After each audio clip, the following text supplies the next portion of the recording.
ये कहानी हिना की है, जिसके हाथों में गजब का हुनर था। बचपन से ही हिना को मेहंदी लगाने का बड़ा शौक था। बिना कहीं से सीखे वो मेहंदी के बहुत ही सुंदर डिजाइन बनाती थी, लेकिन उसके घर के हालात अच्छे नहीं थे। हिना जब सिर्फ 2 साल की थी, उसके अब्बा इस दुनिया से रुखसत हो गए। तब से उसकी अम्मी सबीना ही सब कुछ संभाल रही थी। हिना, मुझे काम के लिए देर हो रही है, तो तू ऐसा करना, घर के जो भी काम बचे वो निपटा लेना, ठीक है? ठीक है अम्मी, मैं सब कर लूंगी। लेकिन आप काम से लौटते हुए बेचू अंकल की दुकान से मेहंदी लेते आना, याद से ले आना। हाँ हाँ ठीक है, चल मैं चलती हूँ, तू सारे काम कर लेना। हिना की माँ सबीना लोगों के घरों में काम करके अपना और हिना का घर संभाली। वो हिना को स्कूल भेजना चाहती थी, लेकिन स्कूल में एडमिशन और पैसों की जरूरत थी। सबीना 3 घरों में साफ सफाई और बर्तन धोने का काम कर रही थी, और फिलहाल उसकी कमाई से सिर्फ खाने और पहनने का ही जुगाड़ हो पा रहा था। सबीना हर रोज काम निपटाने के बाद नया काम ढूंढने निकल जाती, लेकिन हर रोज से ही हाथ। अम्मी, आज बड़ी देर हो गई आपको, फिर से काम ढूंढने दूर निकल गई थी क्या? हाँ, कई जगह पूछा, लेकिन कहीं बात नहीं। और कितना काम करोगी? 3 घर तो पहले से इससे ज्यादा करोगी तो बीमार हो जाओगी। मेरी बात मान लो ना, मुझे सोनाली भाभी के ब्यूटी पार्लर से काम सिखवा दो, फिर देखना मैं अपना खुद का पार्लर खोलूंगी और खूब सारे पैसे कमाऊंगी। फिर आपको कहीं भी काम करने की जरूरत नहीं पड़ेगी। वैसे अम्मी, मेरी मेहंदी कहाँ है? खरीदी तो थी ना? नहीं खरीदी और ना ही खरीदूंगी, क्योंकि मेरे पास पैसे नहीं है तेरे शौक पूरे करने के लिए। और एक बात साफ साफ सुन लेना, ये पार्लर का काम नहीं सिखा पाऊंगी। किसी तरह थोड़ी और कमाई बढ़ जाए तो सब कहीं स्कूल भेजना है। इतना कहकर सबीना रसोई में चली जाती। हिना अपने घर के हालात जानती थी, वो भी अपनी अम्मी की मदद करना चाहती थी, इसीलिए पार्लर का काम सीखना चाहती थी। लेकिन सबीना को ये सब फालतू लगता था। ऐसे ही दिन बीतते, ना सबीना को और काम मिला और ना ही हिना स्कूल जा सकी। फिर एक दिन, अरे वाह हिना, ये डिजाइन तो पार्लर वाली भी नहीं लगा पाई थी, और तुमने बिल्कुल जैसे का तैसा बना दिया। हाँ भाभी, आपने जिस दिन ये डिजाइन दिखाया था, उसी दिन से इसकी तैयारी कर रही थी। सच में बहुत ही सुंदर मेहंदी लगाई है। अब एक काम करो, ये मेरा पर्स रखा है, जरा खोलो तो इसे। हाँ भाभी, क्या चाहिए पर्स में से? वो 50 रुपए है ना, उन्हें निकालो। हाँ, ये लीजिए। अब क्या करना है? इन्हें तुम रख लो।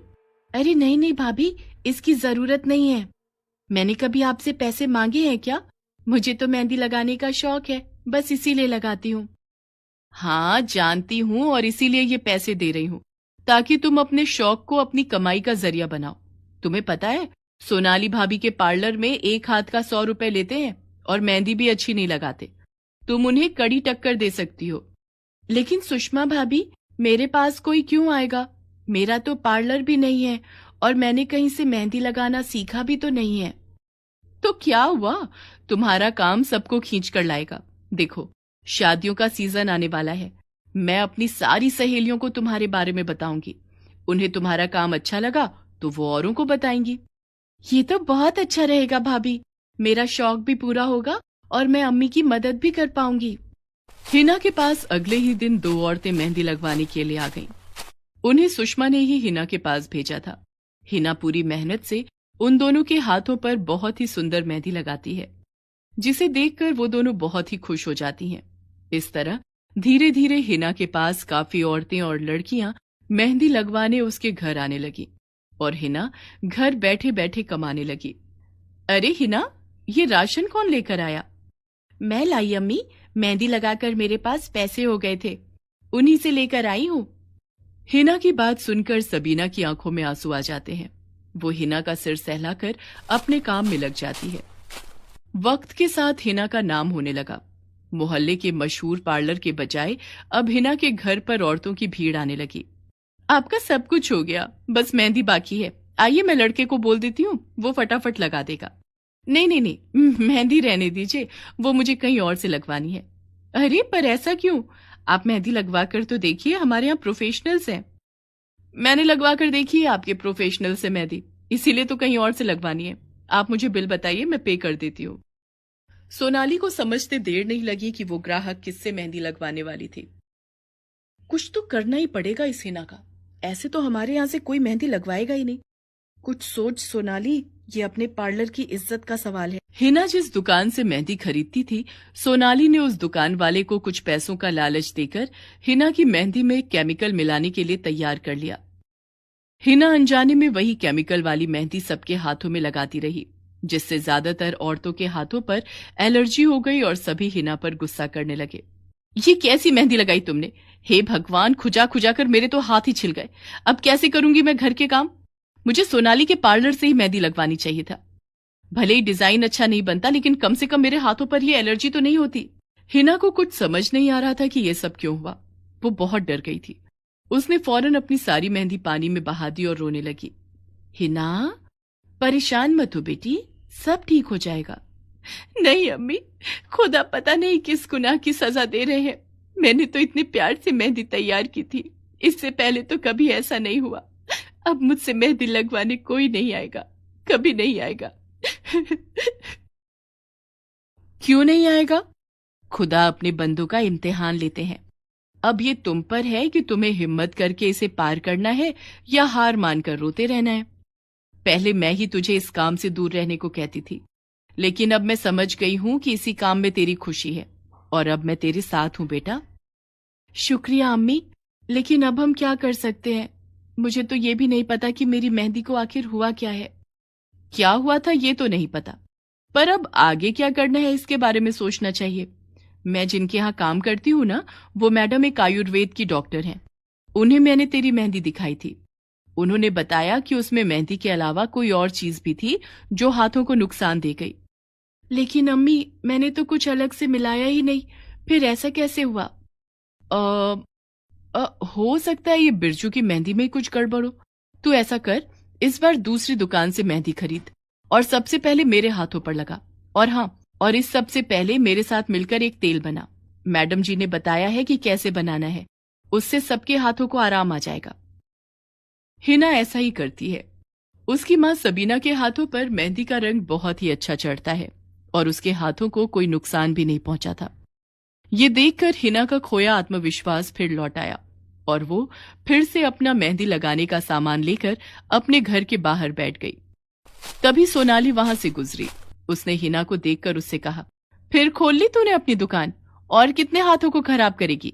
न क्वालिटी का पता और न ही डिजाइन की समझ, चली है मुझसे टक्कर लेने। सुन, तेरी भलाई के लिए कह रही हूं, ये सब छोड़ और वो कर जो तेरी माँ करती है, समझी? तभी वहां पर सोनाली की 5 साल की बच्ची आ जाती है। वो लगातार अपने हाथ खुजा रही थी और रोती जा रही थी। मम्मी, मम्मी खुज्जी हो रही है। मम्मी खुज्जी। अरे, तुमने वो मेहंदी कब लगाई और क्यों लगाई? ए लड़की, तेरी हिम्मत कैसे हुई मेरी बच्ची के हाथों पर अपनी जहरीली मेहंदी लगाने की? भाभी, श्रद्धा ने बड़े मन से कहा था, इसीलिए लगा दी थी मैंने। लेकिन आप चिंता मत करो, ये मैंने एक तेल बनाया है, ये इसके हाथों को ठंडक देगा और फिर सब ठीक हो जाएगा। इतना कहकर हिना सोनाली की बेटी के हाथों पर वो तेल मल देती है, जिससे उसके हाथ कुछ ही देर में बिल्कुल ठीक हो जाते हैं। वाह, मेरे हाथ तो बिल्कुल ठीक हो गए। मम्मा देखो ना, दीदी ने कितनी अच्छी मेहंदी लगाई है। दीदी, आज मेरे पैरों पर भी लगा दोगी प्लीज? ये सब देखकर सोनाली हैरान थी। वो जानती थी कि उसकी बच्ची के हाथों पर एलर्जी की जिम्मेदार हिना नहीं बल्कि वो खुद थी।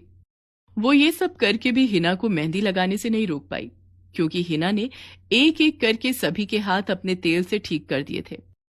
सोनाली शर्मिंदा थी। उसने हिना के सामने हाथ जोड़ते हुए कहा, हिना, मुझे माफ कर दो, तुम्हारी मेहंदी में केमिकल मैंने ही मिलवाया था। मुझसे गलती हो गई, बहुत बड़ी गलती हो गई। कोई बात नहीं भाभी, लेकिन इतना जरूर कहूंगी कि आपको टक्कर देने का मैंने कभी नहीं सोचा, बल्कि मैं तो हमेशा से आपसे सीखना चाहती थी। तो तुम मेरे पास आई क्यों नहीं? वो भाभी, अम्मी के पास पैसे नहीं थे तो बस इसीलिए। क्या हुआ अगर पैसे नहीं थे? तुम्हारे पास जो हुनर है वो पैसों से कहीं ज्यादा कीमती है। तुम आज से ही मेरे पार्लर में आना शुरू करो और मेरे लिए काम करो। तुम सबको मेहंदी लगाना और मैं तुम्हें उसके पैसे तो दूंगी ही, साथ ही पार्लर का बाकी काम भी सिखाऊंगी, वो भी बिना पैसों के। जो सोनाली पहले हिना के लिए मुश्किल खड़ी कर रही थी, अब उसने एक ही पल में हिना की सबसे बड़ी ख्वाहिश पूरी कर दी थी। सोनाली और हिना दोनों खुश थे क्योंकि वो दोनों ही अब एक दूसरे की मदद करने जा रहे थे। गरीब चूड़ी वाली। स्नेहलता बहुत ही समझदार, सुलझी और मेहनती लड़की थी। उसके पिता जगदीश और उसकी मां कमला को उस पर बहुत नाज था। जगदीश एक मणियार था और वो चूड़ियां बनाने का काम करता था और स्नेहलता अपने पिता से ये काम बहुत दिल लगाकर सीखा करती थी। स्नेहलता, बेटा तू ये चूड़ियों का काम मत किया कर। देख तो तेरे हाथ कितने सख्त हो गए हैं। ये सब मुझे अच्छा लगता है पिताजी। देखो ना, कितने रंगों को कांच में मिलाकर कितना सुंदर चूड़ियों का जोड़ा तैयार होता है। हाँ, ये बात तो तूने बिल्कुल सच कही। ये रंग बिरंगी चूड़ियां बनाने के बाद मुझे भी बहुत सुकून मिलता है। पिताजी, मैं भी चूड़ियां बनाकर बेचा करूंगी। बेटी, ये चूड़ियां तो बनाना सीख ले, लेकिन बेचने वाली बात मत बोल। मैं तेरी शादी ऐसे घर में करूंगा जहां तुझे ये सब नहीं करना पड़े। इसी तरह दिन निकलते हैं और स्नेहलता की उम्र शादी के लायक हो जाती है। एक दिन जगदीश के बचपन का दोस्त नथुलाल उसकी दुकान पर आता है। वो भी पेशे से मणियार होता है। अरे भाई जगदीश, कैसे हो? कैसा चल रहा है काम धंधा? अरे नथुलाल, कितने दिनों बाद आया है तू? यहाँ तो सब ठीक है। तू बता, तेरे परिवार में तो सब ठीक ठाक है ना? हाँ हाँ, सब बढ़िया है। चूड़ियां लेने आया था, सोचा इस बार तेरे यहाँ से चूड़ियां लेकर जाता हूँ। बहुत लोगों से तारीफ सुनी है तेरी चूड़ियों की। हाँ हाँ, क्यों नहीं। तभी जगदीश अपनी बेटी को बोलता है कि अंकल के लिए चाय पानी लेकर आओ। स्नेहलता चाय पानी लेकर आती है। नमस्ते अंकल। नमस्ते स्नेहलता बेटा, तुम तो बहुत बड़ी हो गई हो। आखिरी बार जब देखा था तो छोटी सी यहीं इधर उधर घूमती रहती थी। तभी स्नेहलता की मां कमला भी वहां आ जाती है। अरे नथु भैया, आप बहुत दिनों बाद आना हुआ। हाँ भाभी, काफी समय बाद आया हूँ। आज चूड़ियां लेनी थी तो जगदीश के पास चूड़ियां लेने आया हूँ। नथुलाल वहां से काफी सारी चूड़ियां लेकर चला जाता है। रास्ते में उसे ख्याल आता है कि स्नेहलता बहुत अच्छी लड़की है। क्यों ना अपने बेटे रवि की शादी इससे करा दूं, इससे मेरा बेटा भी सुधर जाएगा। नथुलाल का बेटा रवि वैसे तो अपने पिताजी के साथ दुकान पर काम करता था, लेकिन उसका मन कभी भी काम में नहीं लगता था। वो हमेशा सपने देखता था कि कहीं से बहुत बड़ा खजाना मिल जाए और वो मजे की जिंदगी जिए। नाथूलाल कई बार उसको ये बात समझा चुका था, पर उसकी समझ में कुछ नहीं आता था। और स्नेहलता को देखकर नाथूलाल को लगा कि अगर इसकी शादी रवि से हो जाएगी तो रवि सुधर जाएगा। यही सोचकर वो अगली बार जगदीश के पास जाता है। भाई जगदीश, देखो इस बार मैं तुमसे कोई चूड़ियां वूड़ियां लेने नहीं आया हूँ।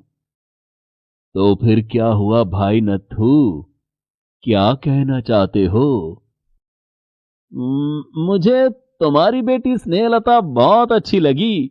मैं अपने बेटे रवि के लिए उसका हाथ मांगने आया हूं। अरे, ये तो बहुत अच्छी बात है। तुम्हारा बेटा क्या करता है? वो मेरे साथ दुकान पर ही बैठता है, और तुझे मेरे काम धंधे का तो पता ही है।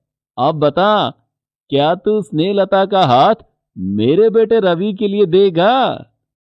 रुको, मैं पहले कमला से पूछ लेता हूं। हाँ हाँ, क्यों नहीं। कमला भी ये सुनने के बाद स्नेहलता का हाथ रवि को देने के लिए तैयार हो जाती है। धूमधाम से रवि और स्नेहलता की शादी हो जाती है। पर शादी के कुछ दिन बाद ही स्नेहलता को एहसास होता है कि रवि बहुत आलसी है। पिताजी रोज सुबह टाइम से जाकर दुकान खोल लेते हैं, आप इतनी देर तक घर पर रहते हो, ये सब अच्छा नहीं लगता। आप भी पिताजी के साथ टाइम से दुकान पर पहुंच जाया करो। मुझे मेरा काम समझाने की जरूरत नहीं है। मुझे पता है मुझे क्या करना है और मैं क्या कर रहा हूं। जब आप जानते हैं तो फिर जाकर पिताजी का हाथ क्यों नहीं बटाते? तुम्हारा काम घर संभालना है, तो तुम अपने काम पर ध्यान दो। इसी तरह 4 साल निकल जाते हैं। स्नेहलता 2 बच्चों की मां बन जाती है, पर रवि के स्वभाव में कोई फर्क नहीं पड़ता। और एक दिन स्नेहलता के ससुर नथुलाल को दिल का दौरा पड़ता है और वो गुजर जाते हैं। 1-2 दिन बाद रवि दुकान पर जाना शुरू करता है। स्नेहलता को लगता है कि अब रवि सुधर जाएगा। स्नेहलता, मैं दुकान पर जा रहा हूं। ये लीजिए खाने का टिफिन और दिल लगाकर काम कीजिएगा। काम तो करना ही पड़ेगा, वरना तुम्हारा और तुम्हारे बच्चों का खर्चा कैसे चलेगा? ये आप कैसी बातें कर रहे हैं? बच्चे आपके भी हैं। मैं तो ये सब चाहता ही नहीं था। पिताजी को ही पड़ी थी मेरी शादी करवाने की। ये सुनकर स्नेहलता को बहुत बुरा लगता है। स्नेहलता के दोनों बच्चों की उम्र ज्यादा नहीं थी। उसे लगा जैसे जैसे बच्चे बड़े होंगे रवि अपनी जिम्मेदारियां समझ लेगा। 6 महीने जैसे तैसे कटते हैं। नंदू का जन्मदिन आ जाता है। सुनो रवि, नंदू का जन्मदिन है परसों और मैं चाहती हूँ कि मम्मी पापा को भी बुला लो। तुम्हारा दिल जिसको चाहे उसे बुलाओ, मुझे क्यों सुना रही हो? क्योंकि मैं आपसे पूछ रही हूँ। तुम्हें जो करना है करो। स्नेहलता नंदू के जन्मदिन वाले दिन सुबह जल्दी उठती है। वो देखती है कि रवि घर पर नहीं है। उसे लगा कि वो बाहर गया होगा, अभी थोड़ी देर में आ जाएगा। दोपहर तक स्नेहलता के मम्मी पापा भी आ जाते हैं। उन्हें देखकर स्नेहलता और बच्चे खुश होते हैं। क्या हुआ बेटा, ये रवि कहाँ रह गया? अभी तक नहीं आया। बेटे के जन्मदिन पर वो घर पर नहीं है। क्या दुकान पर है? नहीं माँ, आज वो दुकान पर भी नहीं गए। मैं 2 बारी सुबह से दुकान पर हुआ हूँ, पता नहीं कहाँ चले गए। ये तो बहुत ही लापरवाही की बात है। काफी इंतजार करने के बाद भी रवि घर नहीं आता। स्नेहलता के मम्मी पापा भी चले जाते हैं। अगले दिन सुबह स्नेहलता को एक खत मिलता है। मैं रवि तुम लोगों की जिम्मेदारी नहीं उठा सकता, इसलिए दुकान पर रखा हुआ जितना भी पैसा था और बैंक में जो पैसा था मैं लेकर जा रहा हूं, और ये 10,000 रुपए तुम्हारे लिए। ये पढ़कर स्नेहलता होश खो बैठती है और रोने लगती है। उसके माता पिता उसे वापस घर बुलाते हैं, पर वो जाने से इनकार कर देती है। 1 महीना जैसे जैसे कटता है और वो पैसे भी खत्म होने लग जाते हैं। अब स्नेहलता के सामने अपने और अपने बच्चों की परवरिश का मुद्दा खड़ा हो जाता है। तभी स्नेहलता फैसला करती है कि वो इस तरह गरीबी की जिंदगी नहीं जिएगी। उसके हाथों में हुनर है और वो अब चूड़ियां बनाने और बेचने का काम करेगी। स्नेहलता चूड़ियां बनाना शुरू कर देती है और फेरी लगाकर बेचना शुरू कर देती है। दोनों बच्चों को भी वो अपने साथ रखती है। धीरे धीरे उसकी चूड़ियां लोगों को पसंद आने लगी। एक बार वो एक मोहल्ले में चूड़ियां बेच रही थी कि कुछ औरतें उससे चूड़ियां लेने लगती हैं। ये हरी चूड़ियां तो दिखाना, बहुत प्यारी लग रही है। और मुझे वो लाल नगों वाली चूड़ियां दिखाना। ये लीजिए, ये हरी वाली देखें, और इसमें आपको और भी रंग मिल जाएंगे। और ये लाल रंग वाली चूड़ियां, इसमें भी आपको कई तरह की चूड़ियां मिल जाएंगी। बहुत सुंदर चूड़ियां हैं, कहाँ से लाती हो? ये सब चूड़ियां मैंने खुद बनाई है। ये तो बहुत ही सुंदर चूड़ियां हैं। ऐसा करो तो मुझे ये हरी वाली, लाल वाली और वो पीली चूड़ियां 2-2 दर्जन कर दो। स्नेहलता कागज लेकर उसमें चूड़ियां पैक करने लगती है। तभी एक आदमी वहां से गुजर रहा होता है। वो स्नेहलता की चूड़ियां देखता है और वहीं रुक जाता है। ये चूड़ियों की डिजाइन तो बहुत ही सुंदर है। क्या मैं जान सकता हूँ कि तुम ये चूड़ियां कहाँ से लाती हो? ये सब चूड़ियां मैंने खुद बनाई हैं। ये सचमुच बहुत ही सुंदर है। मैं एक मणियार हूँ और शहर में मेरी चूड़ियों की दुकान है। मैं तुमसे ये चूड़ियां खरीदना चाहता हूँ। हाँ हाँ बाबूजी, बताइए कितनी पैक कर दूं? तुम समझी नहीं बहन जी, मैं कह रहा हूँ कि मैं ये सारी चूड़ियां खरीदना चाहता हूँ। आप ये सारी चूड़ियां ले लेंगे? मैं ये सारी चूड़ियां भी लूंगा और तुम्हें कुछ चूड़ियों के ऑर्डर भी देता हूँ। तुम कहाँ रहती हो मुझे बताओ। यही दूसरे गांव में रहती हूँ। अगर बुरा ना मानो तो क्या मैं पूछ सकता हूँ, ये दोनों बच्चे तुम्हारे हैं और तुम इस तरह इन्हें अपने साथ लेकर क्यों घूम रही हो? ये मेरे ही बच्चे हैं। उनकी देखभाल के लिए घर पर कोई नहीं है, इसलिए अपने साथ लेकर चूड़ियां बेचने निकल जाती हूँ।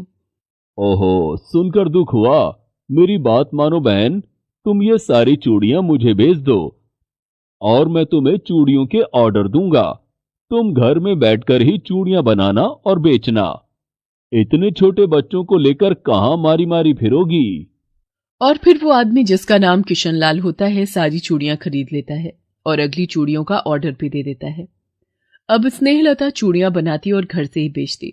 इस तरह वो दोनों बच्चों का ध्यान भी रखती और देखते ही देखते कई साल निकल जाते हैं। स्नेहलता की मेहनत रंग लाती है। वो अब ठीक ठाक कमा लेती थी, जिससे वो अपने और अपने बच्चों का गुजारा करती।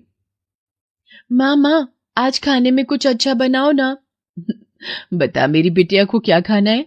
माँ, आज खीर पूरी बनाओ ना। मुझे भी खीर पूरी खानी है।